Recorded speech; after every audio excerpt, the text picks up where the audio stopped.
지난 시간에는 이제 우리가 두 개 조금 더 이해를 수월하게 하기 위해서 이제 두 개의 주식으로 포트폴리오를 구성했을 때 이제 그거를 투자 영역을 그려보고 그걸 통해서 그냥 한 주식 종목에만 투자하는 것보다 두 주식 종목에 투자하면 훨씬 더 위험을 낮추면서도 수익을 높일 수 있구나 라는 거를 확인을 했습니다. 자, 그래서 오늘은 이제 그거를 확장을 해서 이제 두 개에서 이제 네 개로 두 배로 늘려서 확장을 해서 내가 내 자산을 네 개의 주식 종목에 나누어서 투자하면 어떤 결과가 있을까 해서 이제 그 결과를 확인을 해 볼 텐데 원리적으로는 이미 이제 여러분들이 이제 두 개를 했을 때의 이제 결과들을 이제 그대로 적용을 하면 됩니다. 하지만 약간의 조금 더 디테일한 테크닉이 이제 필요하게 돼요. 이제 그래서 이제 말씀을 드릴게요. 자, 먼저 첫 번째로는 일단 우리가 네 개의 주식으로 포트폴리오를 구성하기 때문에 주식 종목의 이제 수익률 정보를 먼저 확보를 해야 되겠습니다. 그래서 지난 시간에 했던 그 똑같은 코드인데 거의 100% 똑같은 코드인데 그 위에 요 주식 수익률 데이터, 데이터 구조 변경, 그리고 평균과 분산의 계산 이거를 똑같이 이제 그 다 하나의 요 창에 그냥 똑같이 다 집어 넣은 거예요. 다만 하나 달라진 거는 이제 주식 종목이 하나, 둘, 셋, 네 개로 그 위에서 했던 거에선 삼성전자, SK 하이닉스만 가지고 했었는데 이번에는 삼성전자, SK 하이닉스, 삼성 바이오로직스, 한화 에어로스페이스 요 네 개를 이제 골랐습니다. 여담으로 제가 왜 이 네 개를 골랐냐면 이제 삼성전자, SK 하이닉스 뭐 이 순서가 지금 현재 우리나라 주식 시장에서 가장 큰 가치를 가지는 이 기업의 가치가 가장 큰 순서예요. 예, 그러면은 이제 자연스럽게 주식을 처음 투자하는 사람이 고려할 만한 그런 이제 대기업의 주식이다라고 할 수가 있습니다. 근데 여기에 빠진 게 있습니다. 이제 뭐가 빠졌냐면은 원래 그 순서대로 하자면 이제 LG 에너지 솔루션 이런 것도 들어가야 되는데 이제 그거는 뺐습니다. 왜 그랬냐면 LG 에너지 솔루션의 경우에는 이제 코로나 19 기간이었던 2021년, 22년 이 정도의 제가 정확하게 기억은 안 나는데 그때에 이제 주식 시장에 상장이 됐어요. 그러니까는 지금 우리가 구하고 있는 데이터인 이제 2019년 12월부터 한 2020년, 2021년 초까지의 주식 데이터가 존재하지 않습니다. 그렇기 때문에 이거를 포함시키면 조금 이상한 결과가 나올 수 있거든요. 그래서 온전하게 이 기간 동안 2019년 12월부터 2024년 12월까지 온전하게 주식이 상장이 돼 있었던 큰 사고가 없었던 대기업으로 고르다 보니까 삼성전자, SK하이닉스, 삼성바이오로직스 그리고 최근에 하나 에어로스페이스가 주가가 매우 크게 오르면서 지금 기준이 올라가서 지금 이제 마지막으로 이제 들어오게 됐다. 이제 이렇게 말씀을 드릴 수 있겠어요. 자, 그러면 이 코드 자체는 이제 위에서 이제 했던 코드니까 이거는 다시 설명을 드리지 생략하고 이제 바로 붙여넣기를 하도록 하겠습니다.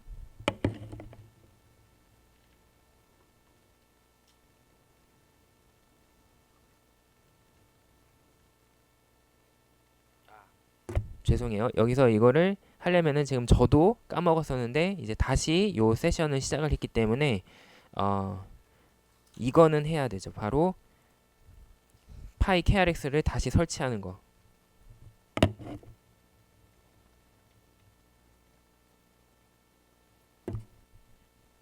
그래서 요거를 다시 설치를 해서 갖다 붙이고 그 다음에 추가로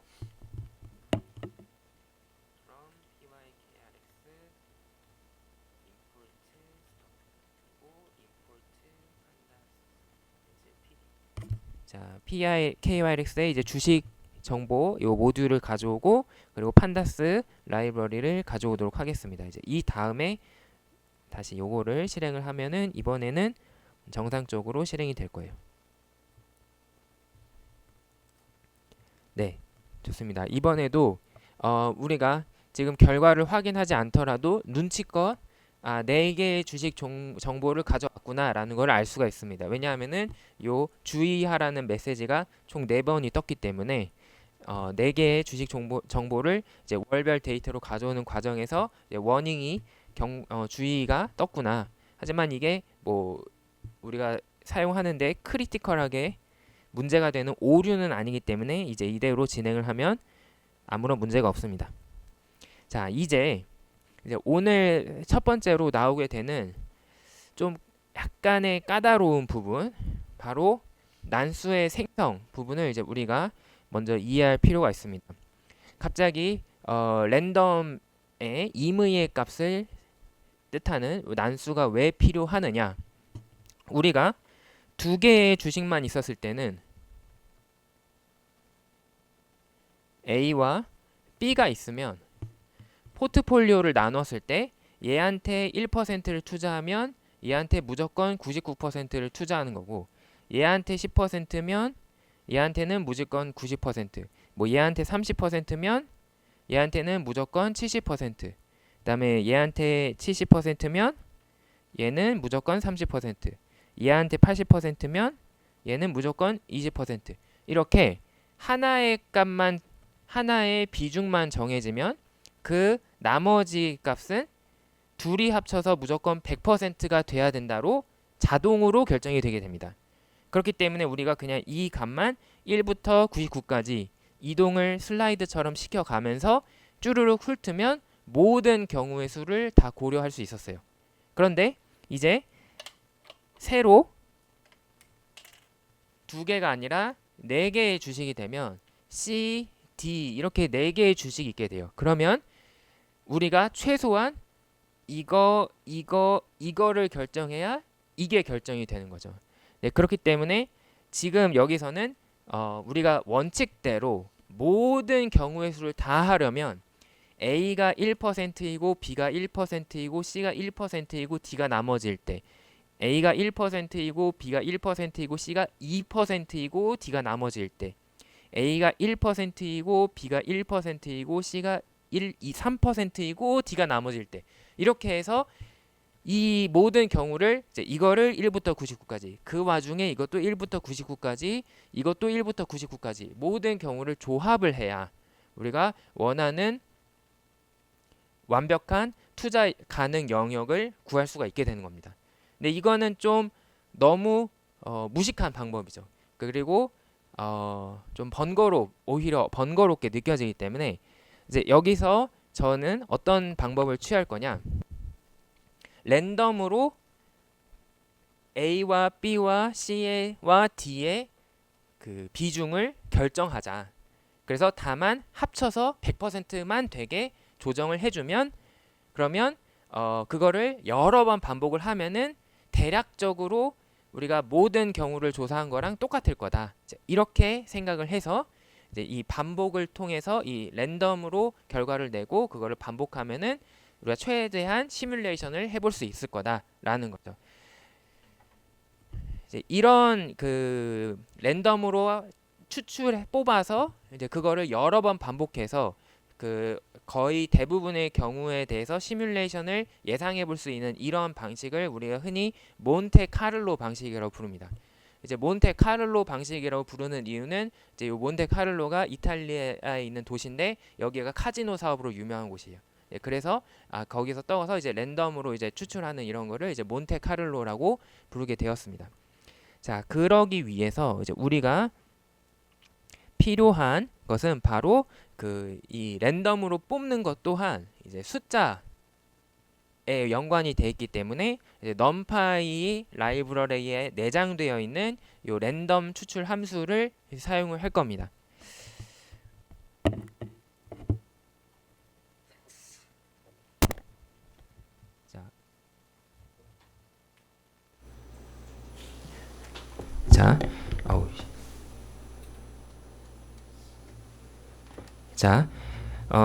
그래서 먼저 지금 또 새로 시작했기 때문에 import numpy as mp 이거를 하고요. 그 다음에 포트 y는 비어있는 거, 포트 x는 또 비어있는 거. 이거는 이제 우리가 포트폴리오를 비중을 바꿔가면서 그 결과들을 저장할 값들이 되겠습니다. 그 다음에 반복을 해야 되겠죠. 그래서 여러 번 반복을 하는데 저는 여기서 좀 오버해서 사실 이렇게까지 많이 할 필요 없지만 5만 번 컴퓨터가 반복을 해라. 그러니까 5만 개의 랜덤 포트폴리오를 작성을 해봐라 라고 요구를 할 겁니다. 그래서 for 반복문을 이용을 해서 반복을 해요. 근데 이번에는 좀 특이한 게 우리가 A와 B만 있었을 때는 어떤 하나의 값을 1부터 뭐 99까지 변경을 해가면서 라는 반복의 기준이 있었습니다. 근데 이번에는 어차피 랜덤으로 뽑을 거기 때문에 굳이 그 반복의 기준인 i를 이제 1부터 99까지 이런 식으로 할 필요가 없거든요. 그래서 어떻게 하냐면 그냥 비어있다 그 뭘 지정하지 않고 그냥 네가 5만 번 반복을 해라 라는 의미에서 요 언더바를 쓰고 그 다음에 다만 여기에 5만 번을 표시하기 위해서 레인지를 5만 이렇게 적어줄 겁니다. 그 다음에 조금 복잡하게 생각하면은 A 숫자를 랜덤을 하나 뽑고 이제 이거를 0에서 1까지 1% 0%에서 99.99 100%까지 뽑고 B는 그거를 뺀 거 중에서 또 0에서 1 사이로 뽑고 C는 또 그걸 뺀 거에서 A와 B를 뺀 거에서 0에서 1까지 뽑고 그 다음 마지막으로 D는 그 A, B, C를 뺀 나머지 뭐 이렇게 해서 랜덤을 뽑아라 라고 하면은 조금 복잡하게 되겠죠. 근데 그렇게 하면은 약간의 문제가 A를 먼저 뽑고 B를 뽑고 C를 뽑고 D를 뽑기 때문에 A가 아무래도 계속 점점 평균적으로 더 큰 비중을 차지할 가능성이 큰 그런 문제가 있을 수 있어요. 그래서 우리는 공평하게 A, B, C, D에 아무런 우선순위를 주지 않고 그냥 다 랜덤으로 뽑아서 전체를 그 합으로 나누어 줘서 합산을 1로 만들어 줄 겁니다. 그러기 위해서 이 weight는 이 numPy에 있는 랜덤의 랜덤을 하면은 기본적인 이 숫자 랜덤 숫자를 추출하는 그런 함수가 되겠습니다. 그리고 그거 랜덤 숫자를 몇 개를 뽑느냐 컴퍼니의 숫자만큼 뽑아라 라는 의도에서 그 length company 그래서 컴퍼니가 지금 위에서 0, 1, 2, 3 이렇게 해서 4개가 있었기 때문에 그 4개만큼 뽑아라 라고 할 겁니다. 그러면 그 4개로 뽑은 임의의 랜덤의 숫자가 각각 A, B, C, D 주식의 비중이 되는 거죠. 근데 문제는 A, B, C, D 비중의 합이 반드시 1이 돼야 되기 때문에 그것을 그 합산을 한 것을 이 weight의 A, B, C, D 값을 모두 더한 것을 전체 각각의 그 weight를 그 전체 합산으로 나누어라 라고 해서 이제 이렇게 이 weight를 그 합으로 나누어라 라고 명령을 쓸 겁니다. 근데 지금 보시면 새로운 weight는 그 원래 weight를 요걸로 나눈 값이기 때문에 나눈 것을 이제 저장하는 셈이 돼서 이거를 줄여서 요렇게 쓰더라도 지금 제가 앞에 썼던 내용이랑 동일하게 되는 거죠. 그래서 지금 위에 있는 것처럼 mp_sum weight라고 이제 작성을 하게 된 것입니다. 자, 그러면은 또 임의의 숫자를 뽑았기 때문에 이제 이 이후 부분은 또 우리가 이미 지난번에 실습을 했던 부분으로 동일하게 진행이 됩니다. 근데 여기서 잠깐 말씀을 드리자면 이제 그 컴퓨터 프로그래밍을 조금 공부해 보신 분들은 아시는 내용일 수도 있는데 이 컴퓨터에서 랜덤이라는 것은 사실 정확하게 말하면 랜덤이 아니에요. 이제 그래서 우리가 그거를 뭐라고 부르냐면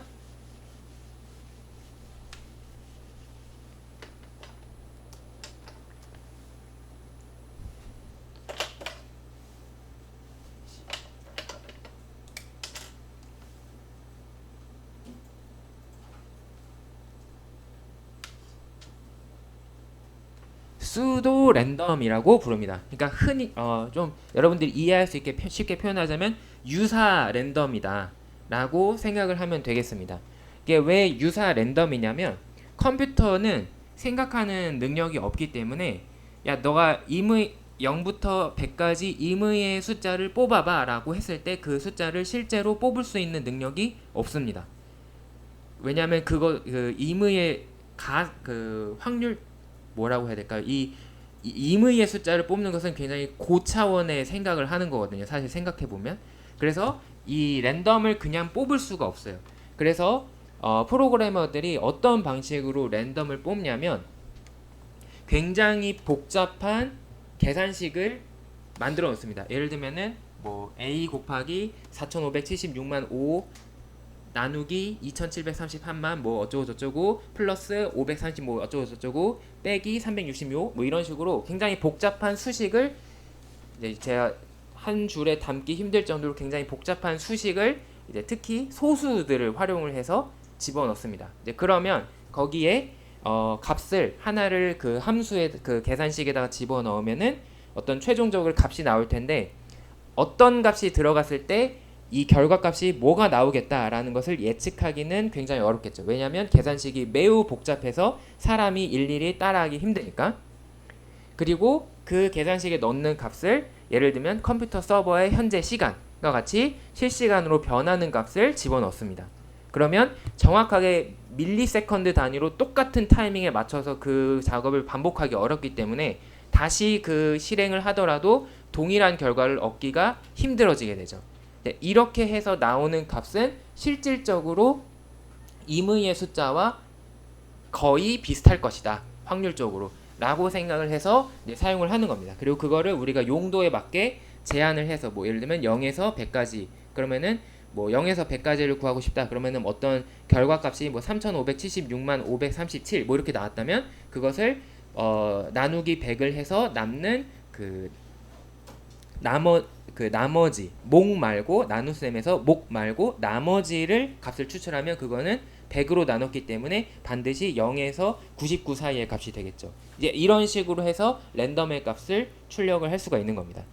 그래서 이게 이제 또 이 랜덤 기능이 이제 나중에 가면은 그 컴퓨터 보안 문제와도 연결이 되는데 이 패스워드를 이제 암호화하는 과정도 이런 식으로 굉장히 복잡한 계산식을 넣어서 추출을 하는 거예요. 근데 이제 문제가 뭐냐면 지금 컴퓨터 기술이 굉장히 빠르게 발전을 하고 있어서 얼마 전에 그 뭐 엔비디아 이런 사장 이런 사람들이 얘기했던 게 만약에 양자 컴퓨터가 나올까 안 나올까 이런 걸 가지고 논쟁이 있었는데 이 양자 컴퓨터가 나오게 된다면 그 양자 컴퓨터는 지금 있는 슈퍼 컴퓨터보다도 몇 천만 배 훨씬 더 빠른 연산을 할 수 있거든요. 이제 그러면 이 랜덤을 혹은 보안을 강화하기 위해서 만든 이 복잡한 수식도 얘가 역으로 추적을 해서 그러면 이 코드가 들어갔고 여기서 이런 결과값이 나왔구나라는 거를 얘는 컴퓨터는 계산을 할 수가 있어 버리기 때문에 지금까지의 보안이나 이 임의의 숫자를 생성하는 방식이 모두 먹통이 돼 버린다.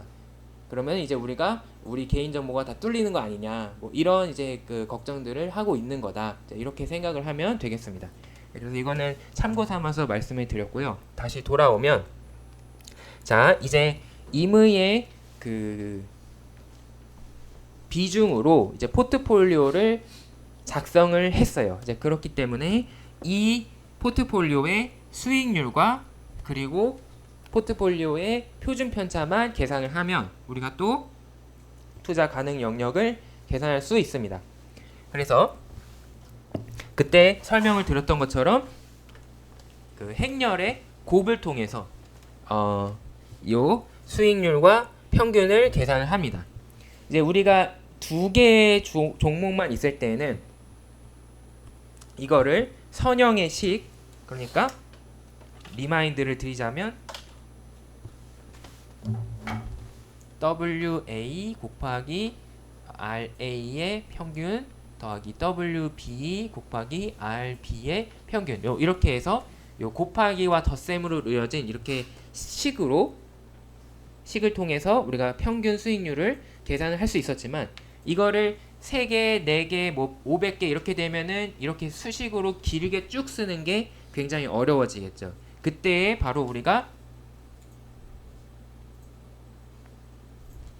본질적으로 이것은 두 행렬의 곱이다라는 사실을 이용하면은 이 계산식을 굉장히 압축을 할 수가 있는 겁니다. 이제 그래서 사실 행렬을 반드시 배워야 하는 것인데 여기까지 하겠습니다. 그래서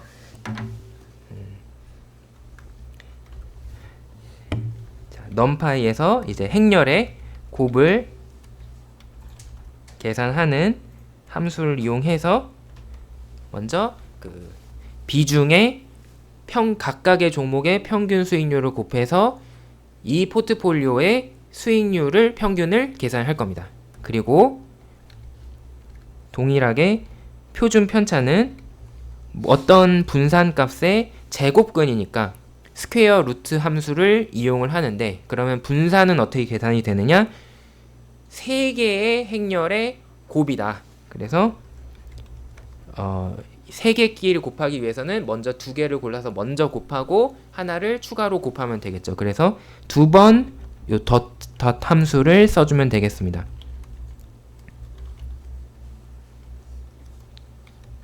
자, 그래서 형태적으로 보자면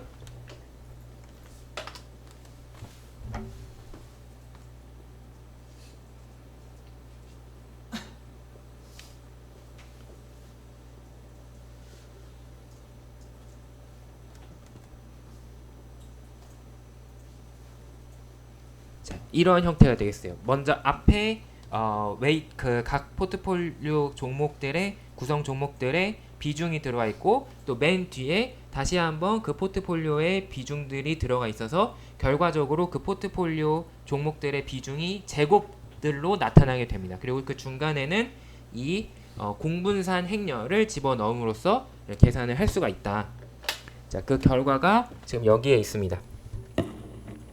지금 이 마지막 웨이트에는 .t를 한 이유는 원래 이 웨이트라는 이 비중을 나타내는 행렬은 가로로 누워있는 형태인데, 이거를 옆으로 돌려서 세로로 누워있는 형태로 해야만 계산이 되기 때문에 .t, 트랜스포즈라는 기능을 이용을 해서 이거를 옆으로 세운 것이다. 이렇게 이해를 하시면 되겠어요.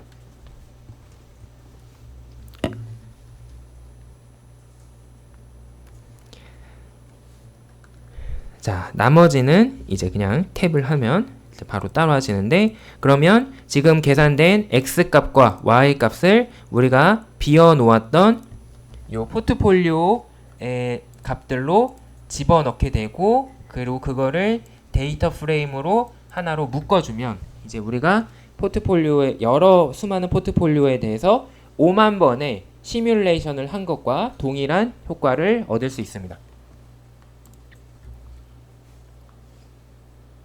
지금 보면은 제가 5만 번이나 반복을 했기 때문에 잠깐 이제 딜레이가 생기면서 이게 어디서 반복이 되고 있는지가 나타났던 거를 순간적으로 확인을 할 수가 있어요. 그러면 이제 이거를 그림으로 그려볼 수 있겠죠. 그래서 이제 시본 라이브러리를 가져와서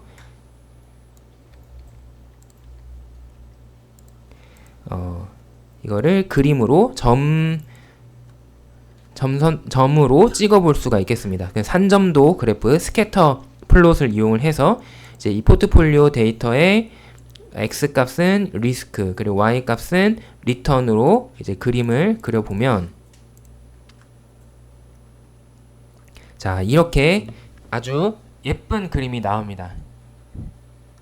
이제 물론 이게 우리가 랜덤으로 한 것이기 때문에 할 때마다 미세하게 조금씩 차이는 나요. 왜냐하면은 어떤 경우에는 이 비중을 사용하고 어떤 경우에는 다른 비중을 사용하기 때문에 시행을 하는 거에 따라서 조금씩 모양이 다를 수 있습니다. 특히 그 반복을 적은 숫자로 하면은 이제 이런 일이 일어나는데, 이제 예를 들면 지금 5만 번을 하면은 이렇게 꽉 찬 식으로 나타나지만, 예를 들어서 한 100번만 한다. 그래서 다시 이거를 해보면, 자, 이렇게 아까보다는 이제 형태가 명확하지 않은 것으로 나타나게 되죠. 그리고 심지어 지금 이 100번의 시행을 하는 것을 똑같이 반복을 하더라도 아까와 그래프가 좀 형태가 달라집니다. 이거는 왜 그러냐면 저희가 랜덤의 비중을 설정을 했기 때문에 100번으로는 그 시뮬레이션 결과를 충분히 커버하기에 부족한 거예요. 그래서 그 한번 시행하는 때에 따라서 어떤 때에는 그 그림이 명확하게 보이고 어떤 때는 좀 명확하지 않게 보이고 이제 이런 차이가 발생한다라는 걸 확인할 수 있습니다. 그래서 이런 시뮬레이션식을 할 때는 결국 충분한 숫자의 반복을 해주는 게 필요한 거죠. 그래서 예를 들면은 1000번으로 하면은 아까보다는 조금 더 명확한 그래프가 될 거예요. 이런 식으로 지금 보면은 약간 이 곡선이 보이기 시작했습니다. 그리고 이거를 10,000번을 하면 조금 더 이제 이런 명확한 그래프가 되는 걸 확인할 수 있죠. 사실 지금 4개의 주식을 가지고 있기 때문에 한 10,000번 정도만 시행을 해도 이제 여러분들이 원하는 정도로 충분히 우리가 효과적인 결과를 얻을 수는 있습니다. 이제 하지만 이제 제가 굳이 위에서 5만을 했던 이유는 이제 이거를 이제 주식 종목 숫자를 늘리면 늘릴수록 더 많은 시뮬레이션이 필요할 거예요. 왜냐하면 A, B, C, D, E, F 이렇게 계속 많아지는 주식에 대해서 각각 비중을 다르게 해야 되니까 이제 그러면 그럴수록 더 많은 시뮬레이션의 반복이 필요하다. 이제 라는 거를 한번 확인하기 위해서 이제 한번 5만으로 설정을 최대 이 정도면은 절대 틀릴 일이 없다 해서 5만으로 한 거고 이제 그만큼 대가가 있죠. 바로 실행이 느려진다라는 거 그리고 컴퓨터의 용량을 많이 차지할 수 있다는 거 이제 그렇기 때문에 여러분들이 그 빠르고 효율적으로 할 것이냐 아니면 느리더라도 정확하게 할 것이냐를 항상 컴퓨터 프로그래밍을 할 때는 서로의 그 트레이드 오프가 있는 겁니다. 이제 그 점을 잘 생각을 해서 그 반복 숫자를 조절을 하면 되겠습니다. 자, 이러면 우리가 이제 이미 투자 가능 영역은 확인을 했습니다. 그리고 눈 대중으로 어떤 것이 최적의 포트폴리오겠다. 그리고 어떤 것이 최소의 분산을 가지는 포트폴리오겠다라는 것을 알 수가 있어요. 최소 분산 포트폴리오는 가장 작은 분산, 그러니까 가장 작은 표준 편차를 가지는 것이기 때문에 이 X축 상에서 가장 왼쪽에 있는 여기에 있는 어떤 꼭지점이 되겠죠. 이제 그래서 요거라는 걸 알 수가 있고 그 다음에 흔히 우리가 말하는 최적 포트폴리오는 그 샤프 비율을 가장 높이는 것인데 그 샤프 비율을 높인다는 것은 이 무위험 수익률로부터 그 이 전체 이 영역의 접선을 그렸을 때 그 만나는 점 그러니까 아마 여기에 있는 어떤 점일 것이다 라는 거를 우리가 알 수 있습니다. 그러나 우리가 이 그래프에서 확인할 수 있는 거는 그 결과값의 표준 편차와 수익률 평균이 얼마가 된다 뿐이지 그거를 하기 위해서는 그러면 우리가 비중을 정확하게 어떻게 선택을 해야 되느냐를 모르고 있죠. 그래서 투자자 입장에서는 그러면 내가 A, B, C, D 주식의 비중을 몇 %로 할 때가 최소 분산 혹은 아니면 최적의 포트폴리오냐를 알고 싶을 겁니다.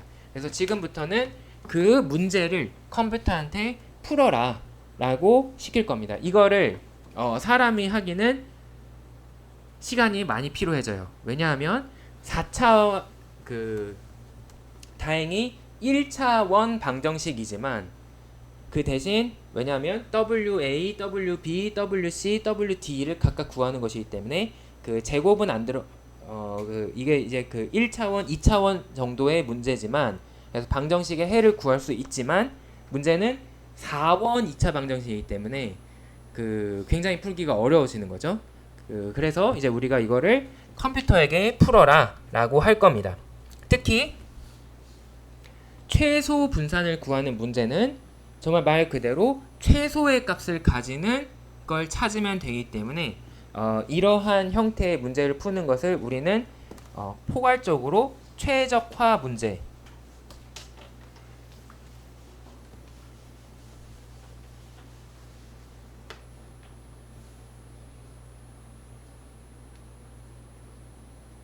이제 영어로는 옵티마이제이션 이라고 부르고 그 최적화 중에서도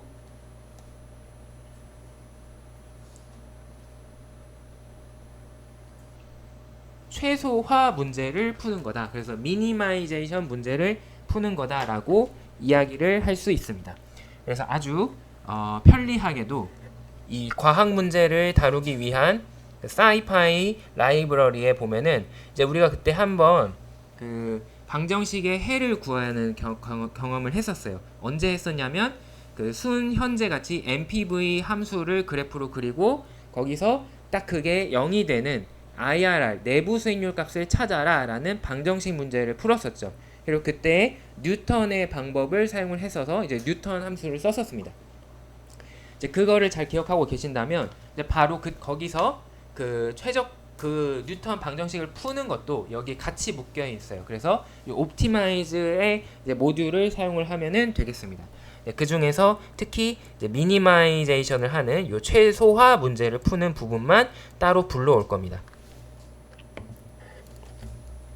자, 그래서 from scipy의 optimize에서 import minimize만 가지고 와라. 그 다음에 이제 그 다음에 함수로 제가 그냥 일부러 만들었어요. 왜냐하면 이제 이 형태를 여러분들이 이 후에 있는 실습 과제에서 써먹기를 바라는 마음으로.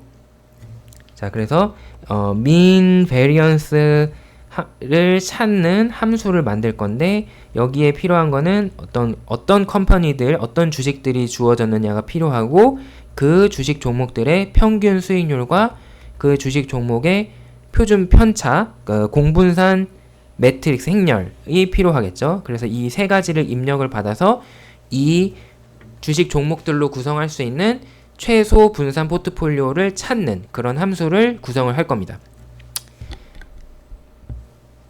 자, 근데 이 최적화 문제를 풀 때는 그냥 최적화를 하는 것이 아니라 그냥 아무런 조건 없이 최적화를 하는 것이 아니라 보통은 제한된 조건이 존재합니다.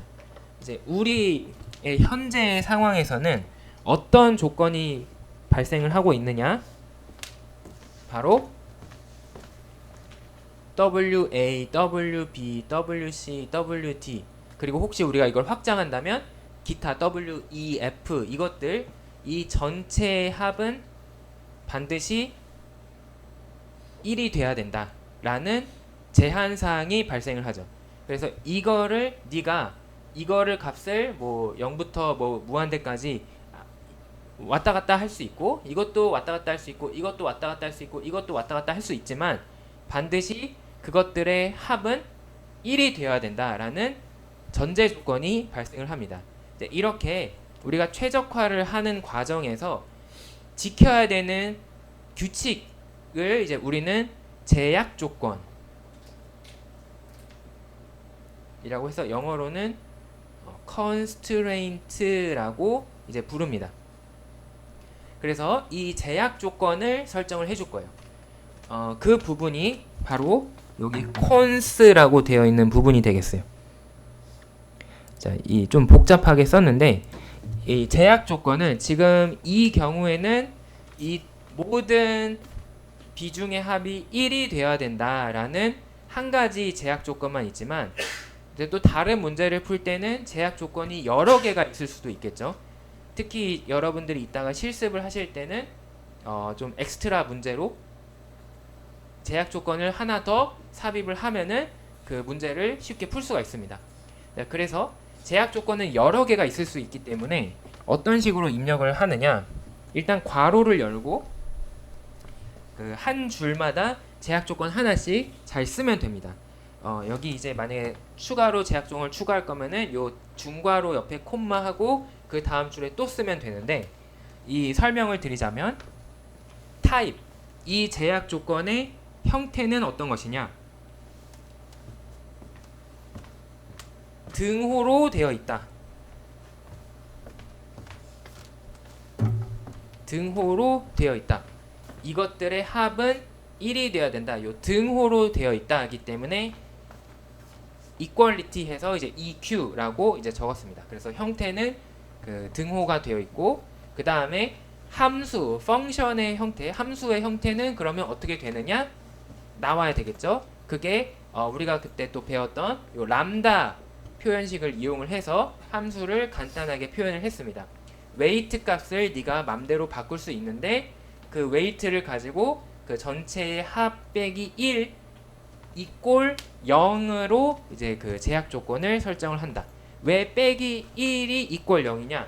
이것들의 합이 WA 더하기 WB 더하기 WC 더하기 WD가 1이다 라는 것은 바꿔서 말하면 WA 더하기 WB 더하기 WC 더하기 WD 빼기 1이 0이다 라는 뜻이기 때문에 이 우리가 컴퓨터가 잘 알아먹기 위해서는 반드시 끝을 0으로 맞춰줘야 되는 거예요. 그래서 이제 요거를 1을 넘겨와서 빼기 1이 0이다 라는 제약 조건을 설정을 해준 겁니다.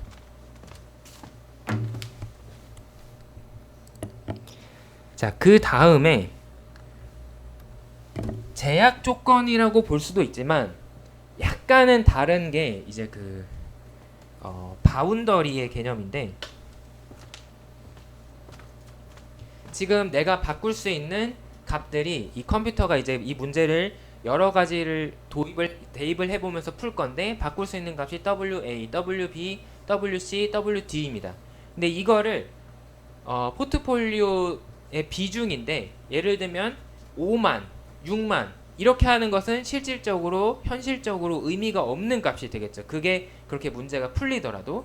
그래서 우리는 제한 사항을 또 추가적으로 걸게 되는데 그 경계를 정해주는 거죠. 범위를 정해주는 거죠. 그래서 이 바운더리는 0에서 1 사이다 해서 이 부분이 이제 바운더리는 그 범위는 0과 1 사이로만 해라. 이제 그리고 그것이 0과 1 사이의 값이 몇 개가 있느냐? 컴퍼니의 숫자만큼. A, B, C 3개라면 3개, A, B 2개라면 2개, A, B, C, D 4개라면 4개니까 곱하기 이제 그 컴퍼니의 랭스 해서 이제 그 숫자만큼 바운더리가 존재하는 것이다라고 작성을 해준 겁니다. 자, 그 다음에 이제 뉴턴 방식을 이용을 해서 방정식의 해를 구할 때도 마찬가지였는데, 항상 컴퓨터는 우리처럼 이 방정식을 그 애널리틱하게, 그러니까는 방정식의 뭐 곱셈 공식이나 이런 걸 이용해서 문제를 푸는 것이 아니라, 방정식을 정리해서 푸는 것이 아니라, 근해 공식을 이용하는 것이 아니라, 컴퓨터가 푸는 방식은 항상 대충 아무 숫자를 때려 넣어서 그 결과가 어떻게 되는지 보고 아니다 싶으면 그 숫자를 바꿔서 또 대입하고, 이런 식으로 트라이얼 앤 에러 방식을 통해서 접근을 하기 때문에 처음의 값을 잘 설정을 해주는 게 중요한 거죠. 그래서 어떻게 초기 값을 설정을 해줄 거냐? 바로 전체를 모두 n분의 1로 나누었다. 모든 주식 종목에게 n분의 1씩 할당을 했을 때 그때의 포트폴리오에서 시작을 하자라는 초기 값을 설정을 하게 됩니다. 그래서 1을 주식 종목의 숫자로 나누면 지금 현재는 4개의 종목이 있기 때문에 0.25, 0.25, 0.25, 0.25에서 시작을 하자라는 거죠. 만약에 3개가 있었다면 0.333, 0.333, 0.333에서 시작을 하자. 이 얘기가 되겠습니다. 그래서 1 나누기 랭스만큼 나눈 값들을 몇 개를 반복해서 넣게 됩니다. 이제 넘파이에 있는 아주 유용한 기능인데 0.25, 0.25, 0.25, 0.25 이렇게 0.25가 4개니까 그거를 4번 반복을 해서 그 숫자로 만들어라. 이렇게 해서 나온 게 바로 요 부분이 되겠습니다. 자, 그 다음에 너가 문제를 풀은 리절트 결과값을 저장을 하는 거를 RES 리절트에서 따서 했는데, 여기에 바로 미니마이즈 함수가 들어가게 됩니다.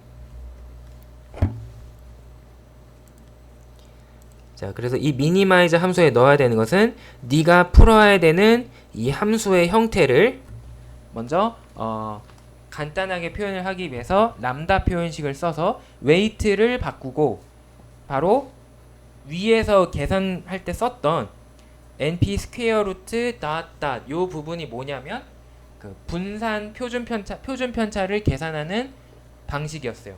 그러니까 너가 표준 편차를 미니마이즈를 해라 라는 명령을 한 셈이 되겠습니다. 그리고 그때 웨이트 값을 바꿔서 그 중에서 표준 편차가 가장 작아지는 최소되는 미니마이제이션 된 결과를 찾아라. 그리고 그거를 리절트에 저장을 해라. 그리고 그때의 초기 값은 요 지금 n분의 1을 한 웨이트 0에서 시작을 하고 제약 조건은 콘스 여기 위에서 저장된 그게 웨이트들의 합은 반드시 1이 되어야 된다. 그리고 경계 값들은 반드시 0과 1 사이에 있도록 해라 라는 요 바운더리를 집어넣었습니다. 자, 그리고 나서 그 리절트가 저장이 될 텐데 이 리절트에는 두 가지가 저장이 될 수 있어요. 첫 번째는 뭐냐면 그 최소화가 된 값. 지금 여기서는 그 최소가 된 표준 편차의 값이 저장이 되죠. 이제 그거는 리절트의 펑션, 결과 펑션 밸류. 그래서 이제 fun 값을 출력을 하면은 나오게 됩니다. 그리고 그 최소가 되는 값이 되기 위해서 네가 입력한 값, 바로 웨이트의 값, 입력 값이 이제 그 리절트의 x 부분으로 저장이 돼서 나오게 됩니다. 그래서 그 두 개를 둘 다 가지고 와라. 이 함수에서는 결과값과 그리고 그 웨이트들을 가지고 와라. 이렇게 두 개를 가지고 와라라고 함수를 작성을 하였습니다.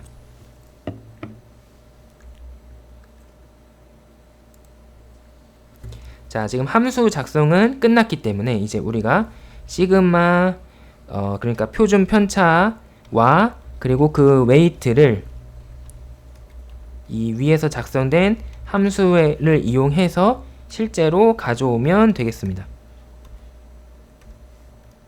그리고 이제 이거를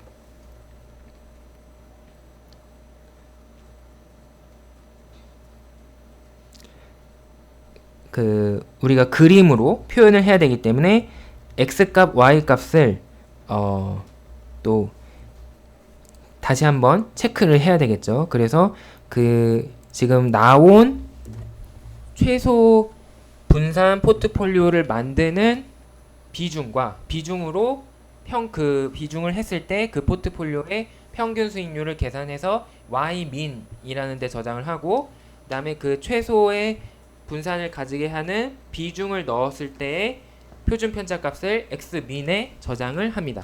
사실 여기에 뭐 이 부분은 그냥 여기 나온 시그마 민 요 결과값을 그대로 써도 사실은 상관이 없어요.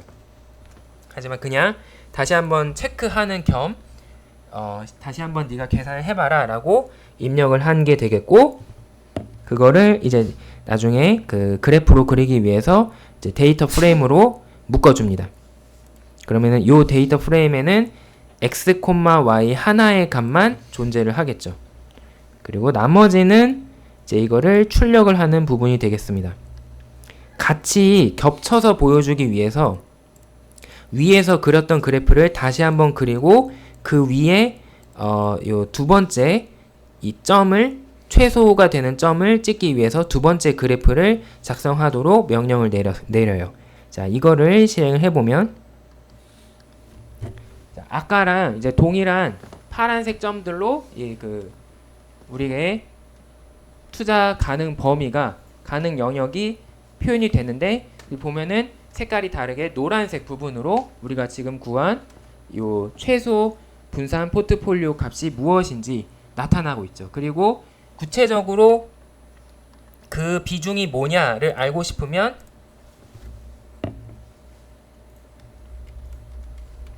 요 웨이트 민을 출력을 하면은 되겠습니다. 그래서 지금 이제 결과가 나왔는데 A 주식의 20.2%, B 주식의 28.7%, C 주식의 3.8%, D 주식의 47.3%를 투자하는 것이 바로 최소의 분산을 가지는 포트폴리오다 라는 것을 우리가 확인을 할 수가 있습니다.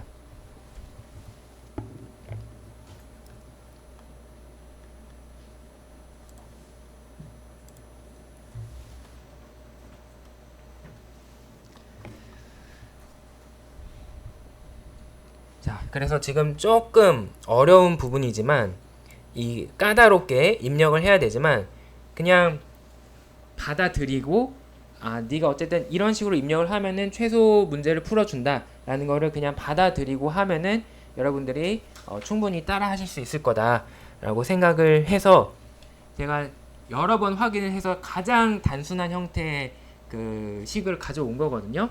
한번 반복을 여러분들 따라해 보시면서 직접 결과를 확인해 보시도록 하세요.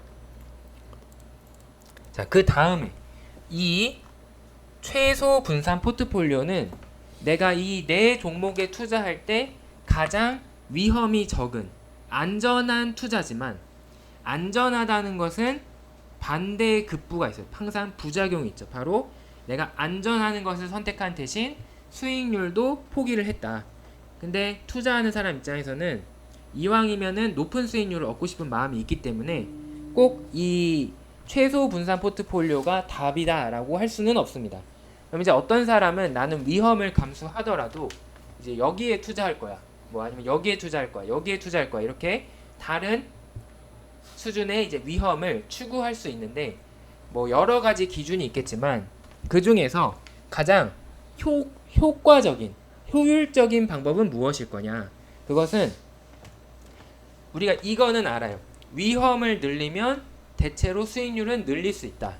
근데 이왕이면은 내가 감수하는 위험을 조금만 늘려서도 최대의 효과를 구할 수 있는 그 부분이 된다는 거죠. 이제 그거를 우리는 최적 포트폴리오, 옵티멀 포트폴리오라고 부르고, 그걸 구하기 위한 기준을 바로 이제 샤프라는 이제 그 교수님이 개발한 샤프 비율로 이제 정했습니다. 그리고 이 샤프 비율을 우리가 쓰자면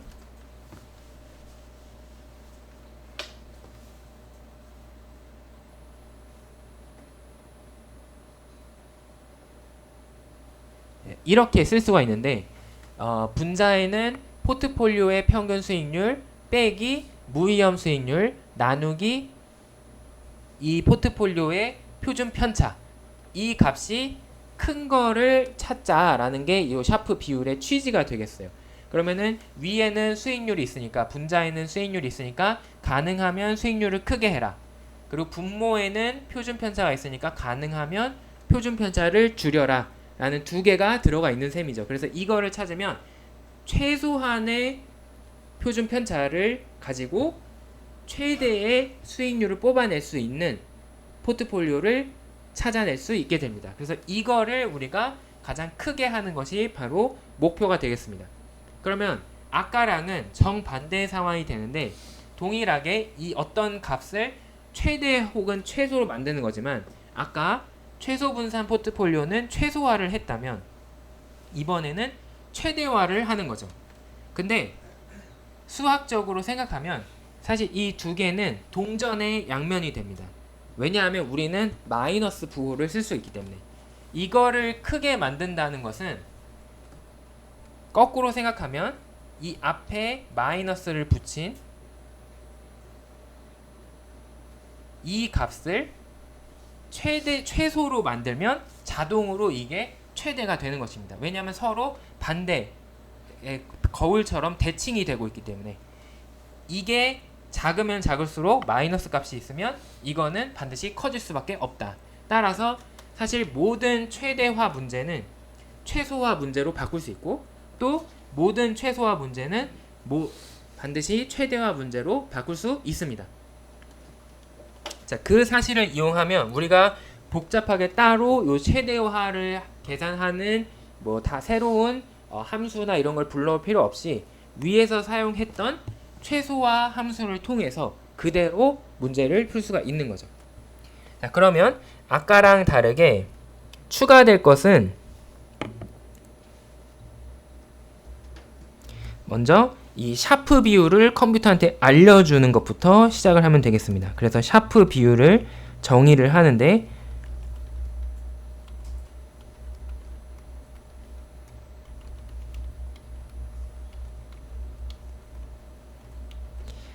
이제 아주 우리가 엄밀한 결과를 얻기 위해서는 무위험 수익률 값도 지정을 해야 돼요.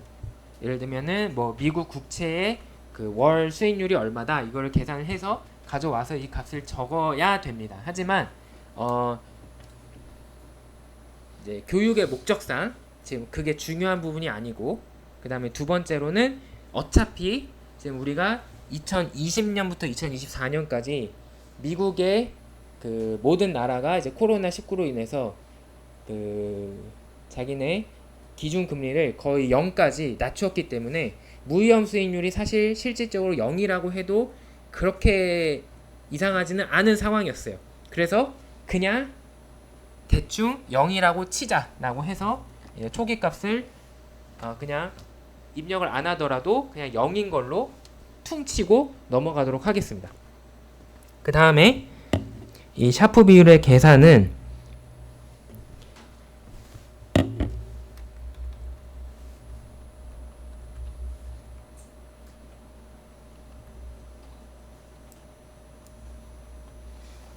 자, 이렇게 되겠죠. 바로 NP 요 부분이 우리가 위에서 계속 주구장창 계산하고 있는 요 포트폴리오의 평균 수익률.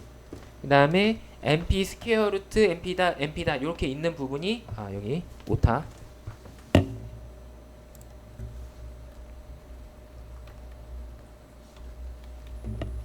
이렇게 있겠죠. 요 있는 부분이 바로 위에서 우리가 계속 계산했던 요 표준 편차 부분이 되기 때문에 요 가로치고 포트폴리오의 수익률 빼기 무위험 수익률 나누기 포트폴리오의 표준 편차를 계산하는 것이 요 샤프 비율이다라고 함수를 정의한 셈이 되겠습니다.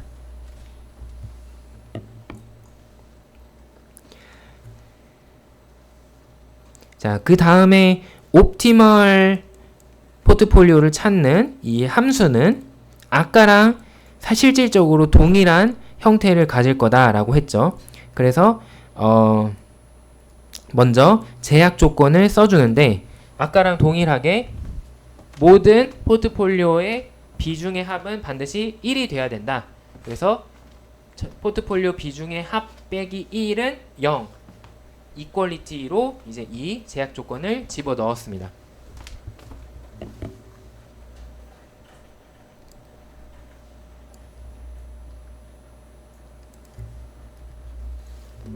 그 다음에 아까랑 이것도 똑같죠. 바운더리 이 변화시키는 포트폴리오의 비중들은 반드시 0에서 1 사이의 값들로 해라.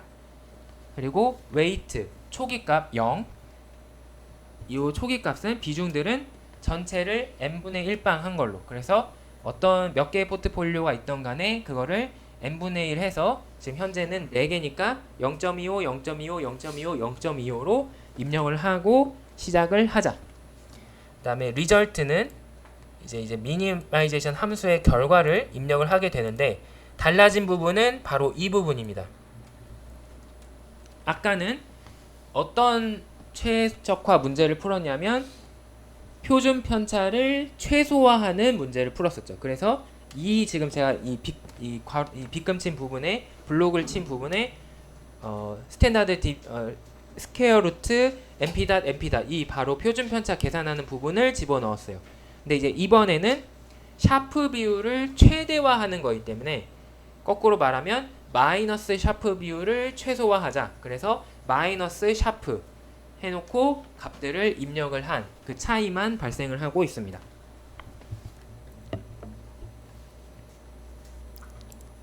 그리고 이 아랫부분은 그거를 출력을 하기 위한 결과가 되겠습니다.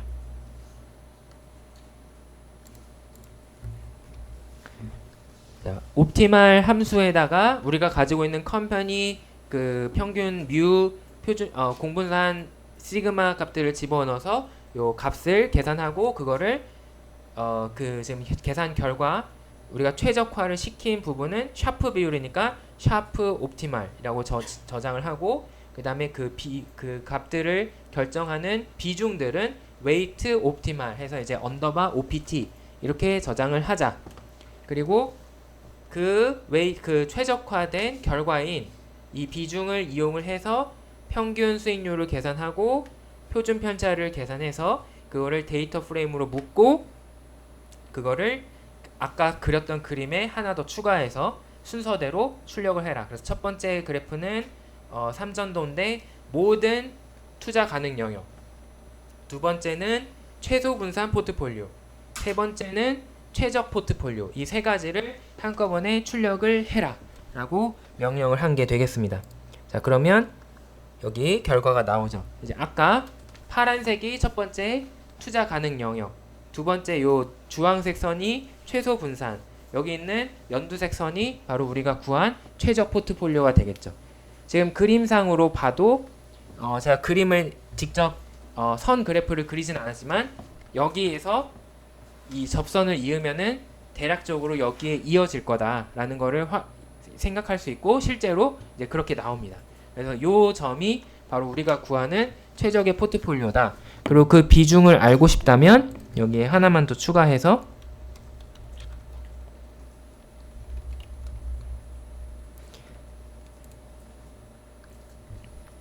이제 옵티멀 그 비중을 출력을 해라. 자, 그러면은 지금 이런 숫자가 나와서 여러분들이 당황하실 수도 있는데 너무 어려워하실 필요는 없습니다. 자, 요 부분은 제가 한번 설명을 드린 것 같기도 한데 10의 요 2 혹은 뭐 2 이렇게 돼 있는 부분은 다 10의 몇 승이냐 라는 부분을 표현하는 부분이 되겠어요. 그래서 첫 번째 있는 1.17 어쩌고 2 마이너스 01의 의미는 이게 1.17 곱하기 10의 마이너스 1승이다 라는 뜻이에요. 지금 여기 이 앞에 있는 부분은 여기는 여기로 오는 거고 그 다음에 요 부분이 여기로 오는 겁니다. 그래서 요것은 해석을 하자면 10의 마이너스 1승이니까 0.1이죠. 그래서 0.117이다 라는 뜻이므로 대략 11.7% 라는 뜻이 됩니다. 그 다음에 마찬가지로 세 번째 먼저 보면은 세 번째도 2-01이 있으니까 이거는 0.467 정도고 따라서 약 46.7%를 세 번째 주식에 투자하면 된다라는 뜻이 됩니다. 그리고 네 번째도 2-01이므로 0.41, 약 41%를 네 번째 주식에 투자하면 된다라는 뜻이 돼요. 근데 여기 보면은 2-17이죠. 그러면은 3.97 곱하기 10의 마이너스 17승인데 이거는 환산을 해보면 0.02 하나, 둘, 셋, 넷, 다섯, 여섯, 일곱, 여덟, 아홉, 열, 열하나, 열둘, 열세, 열네, 열다, 열여, 3, 9, 7이기 때문에 이거는 무슨 뜻이냐? 투자하지 마라. 실질적으로 0에 가까운 값이다. 아예 이 주식에는 종목을 넣지 마라 라는 그런 뜻이 되겠습니다. 그래서 결과적으로 이제 우리가 처음에 어떤 주식을 갖고 왔나를 생각해 보면